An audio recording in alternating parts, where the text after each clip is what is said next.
Business एक economic activity होती है जो कि एक टर्म बिजी से डिराइव की गई है। तो बिजनेस एक ऑक्यूपेशन होता है जो कि regularly engage in goods and service in production purchase and sales of good and services with a view to earn profit, है ना। तो यहाँ चार बातें हैं: रेगुलरली इंगेज, है ना, कंटिन्यूटी मतलब, और production purchase and sales of good and services to earn profit, ठीक है। एक ऑक्यूपेशन होता है। और ह्यूमन एक्टिविटीज़ दो प्रकार की होती है, इकोनॉमिक और नॉन इकोनॉमिक, ठीक है।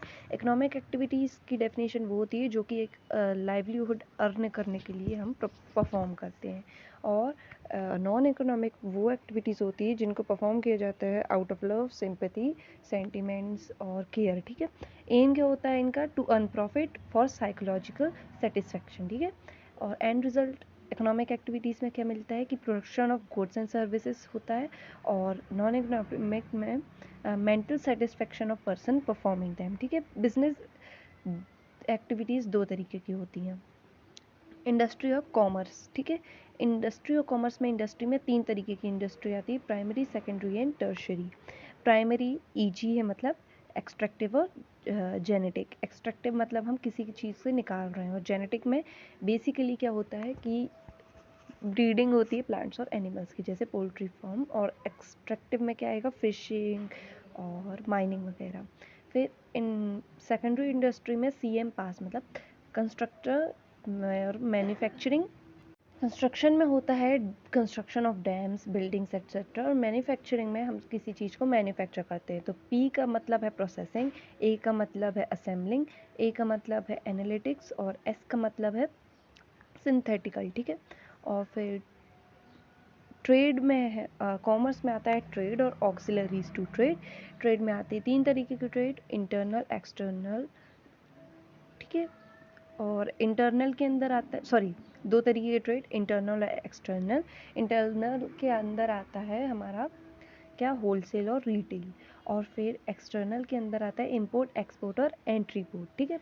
और फिर दूसरे जो वो है auxiliaries to trade. Auxiliaries to trade में आता है बिटवा, ठीक है। बिजनेस फर्म क्या होता है? Organization which performs business activities, ठीक है। अब इंडस्ट्री एक ऐसी इकोनॉमिक एक्टिविटीज़ होती हैं जहाँ पर रॉ मटेरियल को यूज़फुल गुड्स में, फिनिश्ड गुड्स में कन्वर्ट किया जाता है, और उसको अवेलेबल बनाया जाता है कंजम्पशन के लिए, और उसमें वैल्यू का एडिशन होता है। प्राइमरी इंडस्ट्री क्या होती है? एक्सट्रैक्शन और प्रोडक्शन होता है नेचुरल रिसोर्सेज से, ठीक है। एक्सट्रैक्टिव मतलब एक्सट्रैक्शन से, मतलब माइनिंग। जेनेटिक मतलब डेयरी फार्म्स वगैरह, पोल्ट्री फार्म वगैरह, breeding of plants and animals से। सेकेंडरी क्या करते हैं? प्राइमरी एक्टिविटीज़ से, जो कि प्राइमरी इंडस्ट्री से जो भी मटेरियल होता है उसको प्रोसेस करके फाइनल कंजम्पशन के लिए रेडी करता है, ठीक है। तो शुगर मिल्स वगैरह हमारे सेकेंडरी में आता है, ठीक है। और सेकेंडरी में क्या आता है? कंस्ट्रक्शन मतलब बिल्डिंग और रेत का इस्तेमाल करके बिल्डिंग वगैरह बनाना। और मैन्युफैक्चरिंग में आता है पास मतलब प्रोसेसिंग, मतलब कि प्रोसेस जो जिसमें बहुत बड़ी प्रोसेस होती है, बहुत लंबी प्रोसेस होती है, जैसे शुगर, पेपर वगैरह। असेंबलिंग में क्या आता है? चीज़ों को असेंबल करना, अलग अलग चीज़ों को असेंबलिंग करना, जैसे कंप्यूटर्स के पार्ट, है ना, कार के पार्ट, मोबाइल के पार्ट, ऐसे। एनालाइजिंग में क्या आता है? एनालाइज करके सेपरेट करना, जैसे क्रूड ऑयल आता है तो क्रूड ऑयल को क्या पेट्रोल, डीजल ऐसे बनाया जाता है ना, ऑयल रिफाइनरी वगैरह। तो ये एनालाइजिंग इंडस्ट्री में आते हैं। और फिर सिंथेटिकल में बहुत सारे जो प्रोडक्ट्स होते हैं उसको केमिकली, जैसे ऑयल, पेंट वगैरह, तो उसको मिलाया जाता है। एनालाइज में क्या किया जाता है? मिली हुई चीज़ को सेपरेट किया जाता है। सिंथेटिकल में सेपरेट चीज़ों को मिलाया जाता है। टर्शरी एक्टिविटीज़, टर्शरी इंडस्ट्री क्या होती है? प्राइमरी और सेकेंडरी इंडस्ट्री को जो कि सर्विस प्रोवाइड करती है, तो उसे हम ऑक्सिलरीज टू ट्रेड भी कह सकते हैं, लेकिन ये इंडस्ट्री में आ जाएगा। फिर कॉमर्स क्या होता है? Sale and exchange of goods and services. सिर्फ सेल और एक्सचेंज मतलब बाहर भेजना है, बनाना वाला काम इंडस्ट्री कर रही है, और बेचने वाला काम कॉमर्स कर रहा है, ठीक है। तो ट्रेड क्या आता है? Sale, transfer and exchange of. Trade हमारे दो प्रकार के होते हैं, इंटरनल एक्सटर्नल। इंटरनल मतलब within the geographical boundary of country, external मतलब out of the geographical boundary of country. अब इंपोर्ट, एक्सपोर्ट, इंटरपोर्ट आप जानते हैं। ऑक्सिलरीज टू ट्रेड में 5 आती हैं। Banking and finance hindrance of funds and finance को दूर करता है। इंश्योरेंस हिंड्रेंस ऑफ रिस्क को, और ट्रांसपोर्टेशन हिंड्रेंस ऑफ प्लेस को दूर करता है, from place of production to place of consumption की तरफ ले जाता है। Warehousing hindrance of storage को दूर करता है। स्टोरेज मतलब आप जानते हैं, है ना। एडवर्टाइजमेंट हिंड्रेंस ऑफ नॉलेज को दूर करता है। ये नॉलेज प्रोवाइड करता है जनरल पब्लिक को हमारे प्रोडक्ट, स्पेसिफिक प्रोडक्ट के बारे में, ठीक है। अब बिजनेस, प्रोफेशन एंड एम्प्लॉयमेंट में मोड ऑफ एस्टेब्लिशमेंट क्या होता है? बिज़नेस को हम ऐसे ही कर सकते हैं, है ना। और मतलब कैपिटल इन्वेस्टमेंट आप कह सकते हैं इसको। ऐसे ही स्टेबलाइज कर सकते हैं, किसी भी टेस्ट वगैरह की ज़रूरत नहीं पड़ती है। और प्रोफेशन में हमें जो भी दिए रहता है स्पेसिफिक टेस्ट, उसको देना, पास करना पड़ता है। और एम्प्लॉयमेंट में भी कोई टेस्ट होता है, लेकिन प्रोफेशन से कम होता है, ठीक है। और ट्रांसफ़र ऑफ इंटरेस्ट किस में है? बिजनेस में है, प्रोफेशन में नहीं है, एम्प्लॉयमेंट में भी नहीं है। नेचर ऑफ वर्क कैसा रहता है बिजनेस का? डील्स विथ परचेजिंग, सेलिंग और production of goods and services. और प्रोफेशन में कोई हम अपनी स्पेसिफिक एबिलिटी को क्या कर रहे हैं, दे रहे हैं। और एम्प्लॉयमेंट में भी ऐसा ही है। और कोड ऑफ कंडक्ट सबसे ज़्यादा किस में होते हैं? प्रोफेशन में होते हैं, ठीक है। बिजनेस में कोड ऑफ कंडक्ट नहीं होते हैं, और एम्प्लॉयमेंट में बहुत ज़्यादा नहीं होते हैं, कम होते हैं। और रिवॉर्ड क्या बिजनेस में रिवॉर्ड मिलता है? In the form of profit. Profession में मिलता है फीस, और एम्प्लॉयमेंट में मिलती है सैलरी। क्वालिफिकेशन बिजनेस के लिए बिल्कुल नहीं, या तो मिनिमम अमाउंट की चाहिए, प्रोफेशन में बहुत हाई अमाउंट की चाहिए, और एम्प्लॉयमेंट में भी ज़्यादा नहीं, बीच वाली चाहिए। कैपिटल इन्वेस्टमेंट बिजनेस में हाई होता है, प्रोफेशन में थोड़ा बहुत होता है, एम्प्लॉयमेंट में बिल्कुल नहीं होता है। रिस्क बिजनेस में बहुत हाई रहता है, प्रोफेशन में मिनिमल रहता है, और एम्प्लॉयमेंट में नहीं होता है बिल्कुल भी। मेजर ट्रेड सेंटर्स हैं हमारी हिस्ट्री के, तो आप पढ़ सकते हैं 5-6। और फिर history of commerce in India क्या है कि एंशियंट टाइम में जो इंडियन इकोनॉमी है वो ट्रेड से ही चलती थी, ठीक है, एंशियंट टाइम में, है ना। तो वाटर और लैंड रूट्स के द्वारा चलती थी। सिल्क रोड जो ऐसी रोड थी जो कि एंशियंट नेटवर्क माना जाता है, जो कि कनेक्ट करता था ईस्ट को और वेस्ट को, और मतलब ईस्ट एशिया को हमसे। और ज़्यादातर इसमें क्या किया जाता था? सिल्क की ट्रेडिंग की जाती थी, क्योंकि चाइना में सिल्क बनता है, ऑफ कोर्स बना था, मतलब इन्वेंट हुआ था। और मैरी टाइम रूट्स प्रेफर की जाती थी, मतलब की जाती थी स्पाइसेस के लिए, क्योंकि यूरोप वगैरह में हमारे यहाँ से मैरी टाइम रूट थी पहले, ठीक है। अब इंडिजीनियस बैंकिंग सिस्टम, मतलब इंडिजीनियस मतलब होता है something which is Indian, which was Indian, ठीक है। तो अब बैंकिंग सिस्टम क्या होता था? मनी लैंड करने के लिए, मनी बोरो करने के लिए, मनी किसी को देने के लिए, ऐसे ये यूज़ किए जाते थे हमारे एंशियंट टाइम में। तो एंशियंट टाइम में क्या होता था? लेटर ऑफ क्रेडिट, जैसे हमने पढ़ा है इंटरनेशनल बिजनेस में, कि किसी की क्रेडिट वर्दीनेस को शो करता है, तो ऐसे इशू किए जाते थे बड़ी बड़ी ज़मींदार वगैरह द्वारा।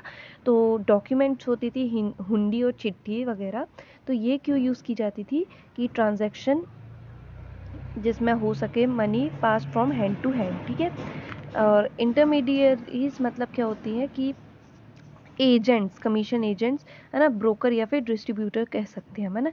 इन लोग इम्पॉर्टेंट रोल करते थे प्ले ट्रेड प्रमोशन में, क्योंकि ये फाइनेंशियल सिक्योरिटी देते थे मैन्युफैक्चरर को, और स्पेशली इन फॉरेन ट्रेड, ठीक है। ट्रांसपोर्ट और ट्रांसपोर्टेशन क्या होता था? Physical movement of goods and from the place of production to the place of consumption, ये हम जानते हैं, ठीक है। पहले के ज़माने में क्या होता था? रोड्स और सी और ऐसे में होती थी, ठीक है, लैंड और सी टाइम्स में। अब बिजनेस रिस्क जो होते हैं वो कितने प्रकार के होते हैं? 2 प्रकार के होते हैं, ठीक है। या तो वो रिस्क होएगा हमारा स्पेक्यूलेटिव रिस्क, और या तो होएगा प्योर रिस्क। स्पेक्यूलेटिव रिस्क मतलब होता है प्रॉफिट या फिर लॉस, है ना। या तो प्रॉफिट होएगा तुम्हें, या तो लॉस होएगा। मतलब जैसे लॉटरी लगेगी, तुमने पैसा फंसाया है, है ना। तो अगर लगेगी तो तुम्हारा प्रॉफिट होएगा, नहीं लगेगी तो तुम्हारा लॉस होएगा। प्योर रिस्क क्या होता है, लॉस हो या होएगा या फिर नहीं लॉस होएगा। मतलब जैसे चोरी हो गई है ना, तो या तो लॉस होएगा मतलब तुम्हारा सामान चोरी करके ले जाएगा, या तो नहीं होएगा मतलब वैसे ही के वैसे रहेगा, ऐड नहीं होएगा कुछ भी, ठीक है। अब कॉजेज ऑफ बिजनेस रिस्क में 4 रिस्क आते हैं हमारे, नेचुरल, ह्यूमन और इकोनॉमिक। और ये अदर कॉज ऐसे ही अदर है, 3 रिस्क आते हैं मेन। तो नेचुरल कॉज में मतलब अर्थक्वेक आ गया है ना, कोरोना आ गया, ठीक है, तो ये नेचुरल कॉज होएगा।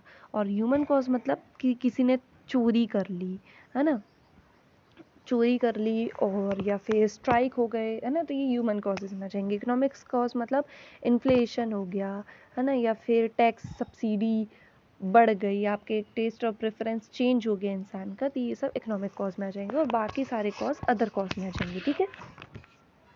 नेचर क्या होता है बिजनेस रिस्क का, बिजनेस रिस्क अराइज के होते हैं ड्यू टू अनसर्टेनिटीज, और रिस्क इसेंशियल पार्ट होता है हर एक बिजनेस का, ठीक है। और डिग्री ऑफ रिस्क क्या होती है, डिपेंड करती है nature and size of business पे। और प्रॉफिट क्या होता है, रिस्क टेकिंग का ही रिवॉर्ड होता है प्रॉफिट।